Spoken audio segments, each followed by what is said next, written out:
Welcome students. आज हम अपने नेक्स्ट वीडियो लेके आए हैं क्लास 12 फिज़िक्स। और आज जो हमारी वीडियो है इसके अंदर हम अपनी फ्रेश यूनिट है वो शुरू करने जा रहे हैं। तो हमारी unit number 3 in Pradeep fundamental, that is magnetism. देखिए स्टूडेंट्स, ये काफ़ी इम्पोर्टेंट यूनिट है आपकी मैग्नेटिज्म। इस यूनिट के अंदर हम मैग्नेटिक फील्ड क्या होती है, मैग्नेटिज्म क्या होता है, मैग्नेटिक फोर्स क्या होता है और उससे रिलेटेड फिनोमिना है उनको हम स्टडी करेंगे। तो देखिए स्टूडेंट्स, सबसे पहले इसको शुरू करने से पहले मैं आपको बता देता हूँ कि जो मैग्नेटिज्म होता है इसके अंदर सबसे इम्पोर्टेंट रोल होता है डायरेक्शन का। ठीक है, जो आपकी मैग्नेटिक फील्ड है वो एक वेक्टर क्वांटिटी है और यहाँ पर अगर हमें डायरेक्शन की सेंस समझ में आ जाती है तो हमारा जो मैग्नेटिज्म है वो हमें अच्छे से समझ में आ जाता है। तो स्टूडेंट्स, मैग्नेटिक फील्ड की डायरेक्शन क्या है, जो मैग्नेटिक फोर्स है उसकी डायरेक्शन क्या है, तो आप डायरेक्शन के अकॉर्डिंग करेंगे। अगर आपने डायरेक्शन का जो कंसेप्ट नहीं समझा तो आप लोग जो मैग्नेटिज्म के न्यूमेरिकल्स हैं वो ठीक नहीं कर पाएंगे। तो आप पूरी इस यूनिट में इस चीज़ पे फोकस रखें कि डायरेक्शन की सेंस हमें आनी चाहिए। तो आइए शुरू करते हैं। आज हमारा इंट्रोडक्शन पार्ट है। देखिए, both electricity and magnetism have been known for more than 2000 year. देखिए, दोनों अगर हम बात करें इलेक्ट्रिसिटी एंड मैग्नेटिज्म, इलेक्ट्रिसिटी आप पढ़ चुके हैं सेकेंड यूनिट में और मैग्नेटिज्म आप इसमें पढ़ेंगे। तो ये दो वो आप कह सकते हैं टर्म्स हैं जो कि 2000 साल से भी ज़्यादा टाइम से पता थी, नोन थी। However there intimate relationship was discovered only 200 year ago. हालांकि जो इनके बीच में रिलेशनशिप है या इसकी जो डिस्कवरी है वो लगभग 200 साल पहले हुई है। Oersted discover in the year 1820 that a straight wire carrying current cause A noticeable deflection in a nearby magnetic compass needle. The wire carrying current must be associated with a magnetic field causing deflection in the compass needle. देखिए, Oersted ने सबसे पहले ये खोजा 1820 ईस्वी में कि जब करंट कैरिंग वायर है उसके अंदर करंट फ्लो करता है और उसके पास हम जो कंपास है उसको ले जाते हैं तो उसकी मैग्नेटिक नीडल है वो डिफ्लेक्शन दिखाती है, means presence of magnetic field show करती है कंपास जब उसको करंट कैरिंग वायर के पास ले जाते हैं। तो इससे ये ऑस्टेड ने कंक्लूज़न निकाला कि जब किसी करंट कैरिंग वायर के अंदर करंट फ्लो करता है, ठीक है, तो उसकी वजह से उसके अराउंड मैग्नेटिक फील्ड भी प्रोड्यूस होती है और यही कारण है कि हमारी जो कंपास नीडल है वो ये अपना डिफ्लेक्शन दिखाती है या presence of magnetic field show करती है। ठीक है, अब यहाँ पे देखिए स्टूडेंट, ऑस्टेड ने ये तो क्लियर कर ही दिया कि जो मूविंग चार्ज और current produce a magnetic field in surrounding space, कि जब कोई करंट कैरिंग वायर है, जैसे मान लीजिए ये वायर है, ठीक है, तो इसके अराउंड एक सर्कल में मैग्नेटिक फील्ड है वो प्रोड्यूस हो जाती है। करंट आई है वो इस डायरेक्शन में मूव करता है। ये आप लोगों ने 10th में भी पढ़ा। ठीक है, यहाँ पे स्टूडेंट डायरेक्शन की बात कर लेते हैं कि अगर मान लीजिए मैग्नेटिक फील्ड को हम ऐसे क्रॉस में दिखाते हैं, ठीक है, अगर मैग्नेटिक फील्ड को हम क्रॉस में दिखा रहे हैं ऐसे, तो मैग्नेटिक फील्ड की डायरेक्शन है परपेंडिकुलरली डाउनवर्ड। ठीक है, और अगर हम मैग्नेटिक फील्ड को दिखा रहे हैं डॉट में, लाइक दिस, अगर हम डॉट में दिखा रहे हैं तो फिर मैग्नेटिक फील्ड है परपेंडिकुलरली अपवर्ड।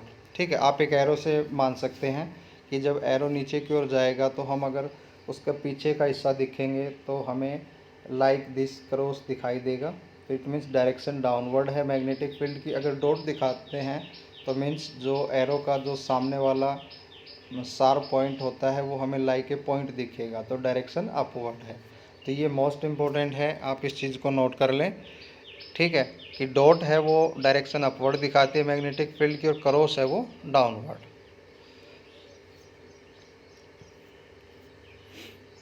ठीक है, तो स्टूडेंट्स इस यूनिट में हम क्या स्टडी करेंगे? In this unit we shall study, हम क्या करेंगे?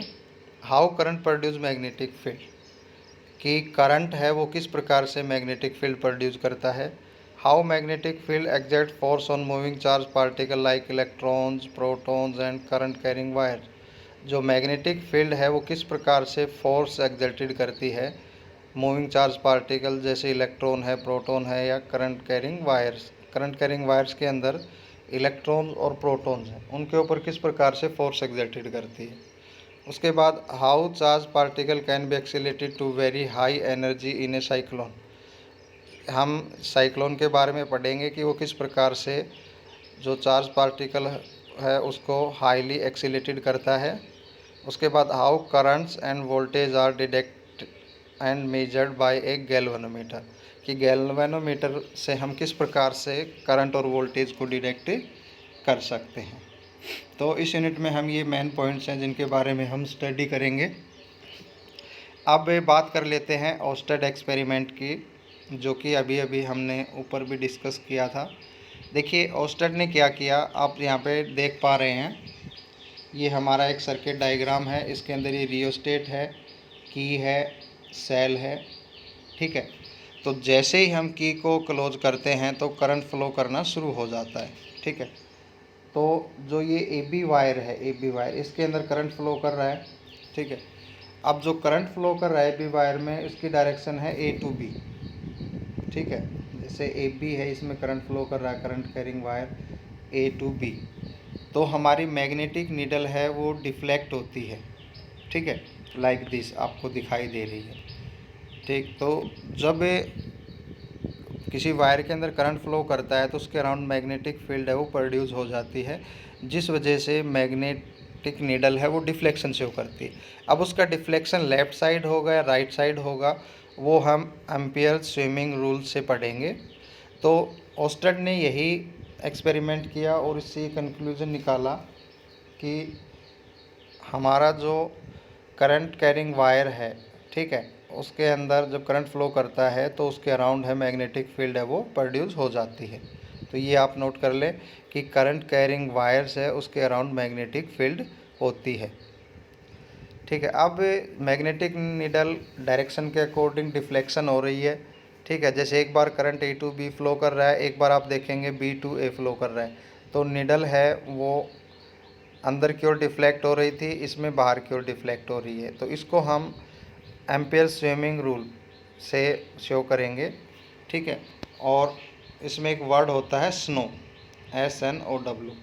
तो एम्पियर स्विमिंग रूल ने बताया था कि भी करंट फ्लो करेगा तो उस दौरान जो मैग्नेटिक फील्ड नीडल है किस डायरेक्शन में डिफ्लेक्ट होगी, तो वो स्नो वर्ड से हम बता सकते हैं। Snow, S for south, N for north, और ओवर द मैग्नेटिक नीडल या टर्न टुवर्ड्स वेस्ट। अगर current south to north flow कर रहा है, ठीक है, अगर मैग्नेटिक नीडल है उसके अकॉर्डिंग अगर current south to north direction में है तो हमारी जो नीडल का डिफ्लेक्शन है वो वेस्ट में होगा। ठीक है, जैसे मान लीजिए कोई स्विमर है और वो वायर के अलोंग है मूव कर रहा है, ठीक है, साउथ टू नॉर्थ, तो उसका जो हेड होगा या फेस होगा वो हमेशा वेस्ट डायरेक्शन में होता है। मीन्स अगर current south to north flow कर रहा है तो जो नीडल है वो हमारी वेस्ट डायरेक्शन में डिफ्लेक्शन शो करेगी। ठीक है, जैसा कि नीचे लिखा गया है। तो यहाँ पर हमने ओस्टेड ने तो बस सिंपली यही बताया था कि भाई current carrying wire produce magnetic field. ठीक है, उसने अपने एक्सपेरिमेंट में करके देखा। और एम्पियर स्विमिंग रूल ने बताया, एम्पियर स्विमिंग रूल में ये बताया गया है कि अगर करंट अगर एक डायरेक्शन से दूसरी डायरेक्शन में फ्लो कर रहा है तो डिफ्लेक्शन किस डायरेक्शन में होगा नीडल का, तो उसको हमने स्नो वर्ड से भी जाना कि अगर current south to north flow कर रहा है तो डिफ्लेक्शन हमेशा वेस्ट डायरेक्शन में होता है। अब देखिए सबसे पहले बात आती है कि मैग्नेटिक फील्ड क्या होती है। जिस प्रकार आप लोगों ने इलेक्ट्रिक फील्ड पढ़ी थी, जो हमारी फर्स्ट यूनिट हमने स्टडी करी थी, बिल्कुल उससे आप कह सकते हैं मेल खाते हुए ही टॉपिक हमारे आएंगे।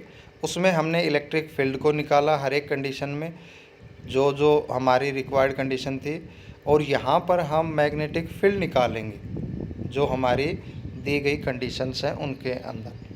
ठीक है, तो मैग्नेटिक फील्ड क्या होता है? किसी भी करंट कैरिंग वायर के अराउंड जो स्पेस होता है उसको हम मैग्नेटिक फील्ड बोलते हैं। या मैग्नेटिक फील्ड एक वो स्पेस होता है around a current carrying wire जहाँ पे क्या होता है, which it magnetic field can be felt, जहाँ पे मैग्नेटिक फील्ड को या मैग्नेटिक फोर्स को महसूस किया जा सकता है। अब मैं जो आपको बताने जा रहा हूँ वो काफ़ी इम्पोर्टेंट बात है स्टूडेंट्स। देखिए, जब आप एक मैग्नेट को दूसरी मैग्नेट के पास ले जाते हैं, अगर एक मैग्नेट का एन पोल दूसरी मैग्नेट के एन पोल की तरफ ले जाते हैं तो उन दोनों के बीच में रिपल्सन होगा। मतलब उन दोनों मैग्नेट्स के बीच में जो फोर्स हमारा डेवलप हुआ वो रिपल्सिव फोर्स है। अब एक मैग्नेट का साउथ पोल है, दूसरी का नॉर्थ पोल है, अगर उनको पास ले आएंगे तो उनके बीच में अट्रैक्शन होगा। ठीक है, तो जो अट्रैक्शन होगा वो हमारा अट्रैक्टिव मैग्नेटिक फोर्स है। तो देखिए, जब मैग्नेटिक फोर्स कैसे डेवलप होता है वो हम जानेंगे, वो काफ़ी इम्पोर्टेंट चीज़ है। ठीक है, इसमें क्या होता है कि मैग्नेटिक फोर्स कब प्रोड्यूस होगा? किसी भी करंट कैरिंग वायर में करंट फ्लो कर रहा है तो उस करंट की वजह से उसके अराउंड मैग्नेटिक फील्ड होगी। अब उस मैग्नेटिक फील्ड में, ठीक है, अगर कोई भी हम कहेंगे कि जैसे मूविंग चार्ज है उसकी वजह से मैग्नेटिक फील्ड प्रोड्यूस हुई। ठीक है, और जो हमारी अप्लाइड मैग्नेटिक फील्ड, ठीक है, जैसे यहाँ पे ध्यान से देखें कि due to interaction between magnetic field produce due to moving charge. एक तो वो मैग्नेटिक फील्ड जो मूविंग चार्ज से प्रोड्यूस होती है और एक अप्लाइड मैग्नेटिक फील्ड। ठीक है, तब इंटरेक्शन होगा, मीन तब चार्ज क्यों एक्सपीरियंस है फोर्स। एक तो जैसे करंट फ्लो करा रखा वायर में, अब वायर में करंट फ्लो हो रहा है तो उसके अराउंड मैग्नेटिक फील्ड प्रोड्यूस हो गई। ठीक है, अब हम मैग्नेटिक फील्ड अप्लाई करते हैं तो जो चार्ज मतलब करंट की वजह से जो मैग्नेटिक फील्ड थी और जो हमने फील्ड अप्लाई की है तो उन दोनों के बीच में इंटरेक्शन की वजह से जो चार्ज है वो मैग्नेटिक फोर्स है वो एक्सपीरियंस करेगा। मतलब अकेली मैग्नेटिक फील्ड से मैग्नेटिक फोर्स प्रोड्यूस नहीं होता है। जब मैग्नेटिक फील्ड के अंदर मूविंग चार्ज जाएगा तो मूविंग चार्ज है वो मैग्नेटिक फील्ड प्रोड्यूस करेगा।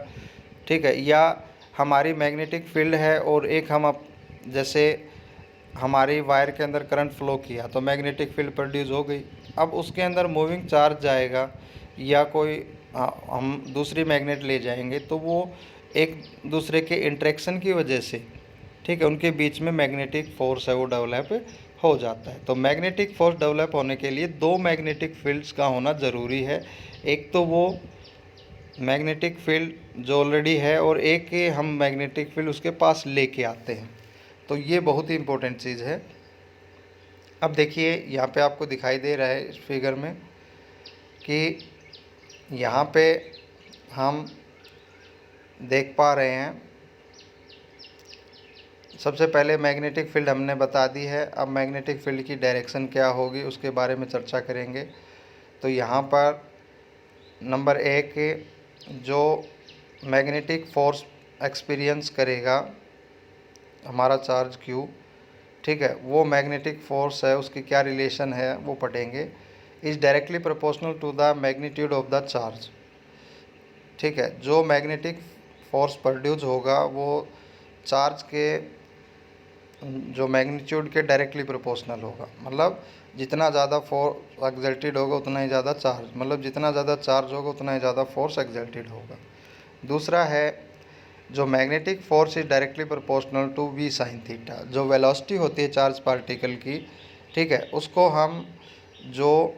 हम y एक्सिस के अलोंग और x एक्सिस के अलोंग डिवाइड कर रहे हैं तो जो y कंपोनेंट है वो हमारा v cos थीटा है, x component v sine theta है।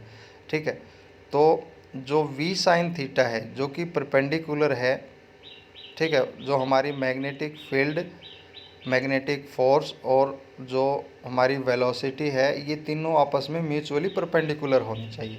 तो यहाँ पर v cos थीटा तो b की डायरेक्शन में ही है तो इसका कोई भी कंट्रीब्यूशन नहीं है। जो v साइन थीटा है that is perpendicular to magnetic field या magnetic force, they are mutually perpendicular to each other, so it will be contribute and that is directly proportional to v sin theta, and also force is directly proportional to magnetic field. तो जो हमारा magnetic force produce होगा वो charge के magnitude के directly proportional होता है और वेलोसिटी के उस कंपोनेंट के डायरेक्टली प्रोपोर्शनल होता है जो कि परपेंडिकुलर होता है मैग्नेटिक फील्ड पे, और ए के हमारी मैग्नेटिक फील्ड के मैग्नीट्यूड के डायरेक्टली प्रोपोर्शनल होता है। जब हम इन सब को हम कंपेयर करेंगे, कंबाइन करेंगे, तो हमारा F is directly proportional to Q V sine theta B. ठीक है, तो यहाँ पर प्रोपोर्शनलिटी का साइन हटाएंगे तो कांस्टेंट के अराइज हो जाएगा। ठीक है, उसको हम 1 ले लेंगे तो F equal to Q V B sine theta. अब यहाँ पे जो चार्ज Q है, ठीक है, ये हमारा चार्ज Q का मैग्नीट्यूड है। यहाँ पर हमारा चार्ज है तो स्केलर फैक्टर है, तो यहाँ पर वेलोसिटी और magnetic field they are vector quantity. अब ये वेक्टर क्वांटिटी हैं तो साइन थीटा आपने देखा था, अगर साइन थीटा होता है तो वेक्टर क्वांटिटीज़ के बीच में क्रॉस प्रोडक्ट आता है, और अगर हमारा हम कहेंगे कि अगर कोस थीटा होता है तो वेक्टर क्वांटिटीज़ के बीच में डॉट प्रोडक्ट आता है। ये आप लोगों ने +1 में पढ़ा था वेक्टर्स के अंदर। तो यहाँ पर हमारा हो जाएगा Q कॉमन और V क्रॉस B। ठीक है, तो यहाँ पर जो F है वो हमारा मैग्नेटिक लोरेंज फोर्स है, और इसका हमारा फार्मूला आ गया F equal to Q V cross B। ठीक है, तो यहाँ पे F V B ये वेक्टर क्वांटिटीज़ हैं, Q हमारा स्केलर फैक्टर है।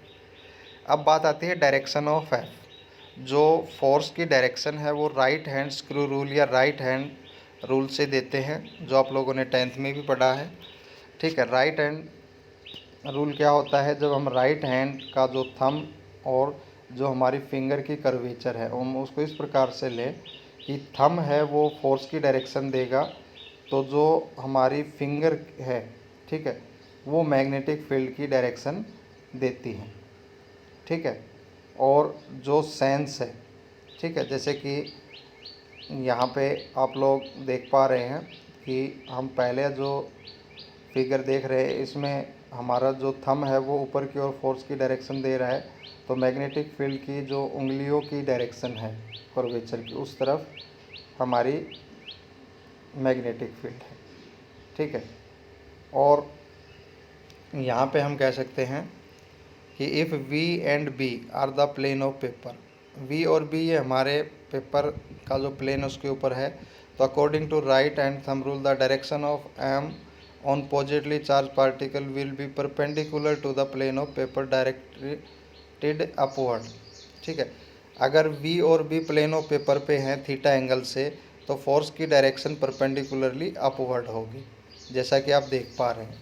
ठीक है, जब हमारा पॉजिटिव चार्ज होता है, और अगर नेगेटिव चार्ज पार्टिकल होता है तो डायरेक्शन परपेंडिकुलरली डाउनवर्ड होती है।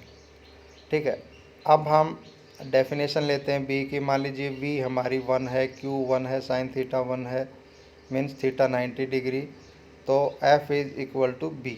तो यहाँ पर मैग्नेटिक फील्ड इंडेक्शन, ध्यान रहे कि जो मैग्नेटिक फील्ड है उसको 3 नामों से हम जानेंगे। इसको हम मैग्नेटिक फील्ड इंडेक्शन भी बोल सकते हैं, मैग्नेटिक फ्लक्स डेंसिटी भी बोल सकते हैं, और सिंपली मैग्नेटिक फील्ड भी बोला जाता है। तो स्टूडेंट्स इस चीज़ पे कन्फ्यूज़न ना हो, आपका कन्फ्यूज़न क्रिएट नहीं होना चाहिए कि मैग्नेटिक फील्ड इंडेक्शन बोला जाए तो वो बी ही है, मैग्नेटिक फील्ड ही है। ये हम पढ़ेंगे कि ऐसा क्यों बोला जाता है आगे। और मैग्नेटिक फ्लक्स डेंसिटी है वो भी हमारी मैग्नेटिक फील्ड ही होती है। तो यहाँ पर मैग्नेटिक फील्ड इंडेक्शन और magnetic flux density at a point in the magnetic field is equal to the force experienced by unit charge moving with a unit velocity perpendicular to the direction of magnetic field at that point। ठीक है, अब यहाँ पर theta 90 degree लिया है। अब यहाँ पर हम स्पेशल केस लेते हैं, मान लीजिए थीटा हमारा 0 या 180 है, तो साइन थीटा 0 हो जाएगा, तो F इजकल टू 0। ठीक है, तो इसका मतलब V और B वेलोसिटी और मैग्नेटिक फील्ड अगर इन दोनों के बीच में 0 एंगल है, मतलब एक दूसरे के पैरेलल हैं या एंटी पैरेलल है, तो हमारा कोई किसी प्रकार का मैग्नेटिक फोर्स है वो प्रोड्यूस नहीं होगा। ठीक है, अगर v ज़ीरो है, वेलोसिटी ज़ीरो है, तो भी हमारा फोर्स ज़ीरो होगा, क्योंकि जो मूविंग चार्ज होता है वही मैग्नेटिक फील्ड प्रोड्यूस करता है। अगर चार्ज रेस्ट में होगा तो कोई मैग्नेटिक फील्ड नहीं होगी, कोई फोर्स एक्सपीरियंस नहीं होगा। और अगर थीटा 90 डिग्री है तो फोर्स हमारा मैक्सिमम हो। तो ध्यान रहे कि हमारा मैग्नेटिक फोर्स है वो तभी प्रोड्यूस होगा जब वेलोसिटी और मैग्नेटिक फील्ड एक दूसरे के परपेंडिकुलर हो। उसके बाद आता है student Fleming left hand rule. ये आप लोगों ने 10th में पढ़ा था कि जब हम अपने लेफ्ट हैंड की जो इंडेक्स फिंगर है, मिडल फिंगर है और थंब है, ठीक है, इसको इस प्रकार से स्ट्रेच करें कि तीनों एक दूसरे के म्यूचुअली परपेंडिकुलर हों, तो जो थंब है वो डायरेक्शन ऑफ फोर्स को देता है। ठीक है, जो हमारी सेंट्रल फिंगर है वो इलेक्ट्रिक करंट या direction of moving charge particle या वेलोसिटी को शो करता है। ठीक है, यहाँ पे जो हमारी फर्स्ट फिंगर है वो मैग्नेटिक फील्ड को शो करती है। फर्स्ट फिंगर मैग्नेटिक फील्ड को, middle finger direction of current या velocity of the charge particle, और थंब हमारा मैग्नेटिक फोर्स की डायरेक्शन शो करता है। ये आप लोग 10th में भी पढ़ चुके हैं, काफ़ी इंपॉर्टेंट है फ्लेमिंग लेफ्ट हैंड रूल। यहाँ पे आपको ये दिखाया गया है कि हमारा थंब, फर्स्ट फिंगर या इंडेक्स फिंगर भी बोलते हैं इसको, और मिडल फिंगर, तीनों इस प्रकार से हमने स्ट्रेच करी हैं कि म्यूचुअली परपेंडिकुलर हैं, तीनों एक दूसरे के 90 के एंगल पे हैं। तो यहाँ पे हमारा जो थंब है वो डायरेक्शन ऑफ फोर्स को शो करेगा, फर्स्ट फिंगर मैग्नेटिक फील्ड को और मिडल फिंगर वेलोसिटी को। ठीक है, अगर हम बात कर लेते हैं यूनिट ऑफ मैग्नेटिक फील्ड, तो जो मैग्नेटिक फील्ड है उसकी यूनिट टेस्ला होती है। ठीक है, और आगे हम पढ़ेंगे मैग्नेटिक फ्लक्स के केस में वहाँ पर वेबर पर मीटर स्क्वायर भी होती है, और newton second coulomb inverse metre inverse भी होती है according to given relation B is equal to, अगर F/QV साइन थीटा लें तो यहाँ पर हमारी हो जाएगी newton second coulomb inverse metre inverse. तो तीन, वैसे तो एक्चुअल में अगर पूछा जाता है सिंपली, तो मैग्नेटिक फील्ड की डायरेक्शन जो यूनिट है वो हमारी टेस्ला होती है, लेकिन वेबर पर मीटर स्क्वायर भी होती है और newton second coulomb inverse metre inverse भी होती है अकॉर्डिंग टू गिवन फार्मूलाज। ठीक है, जो आगे आएंगे आप उनमें देखेंगे फार्मूले जो हमारे हैं। तो ये आप यूनिट है, इसको अंडरलाइन कर लें।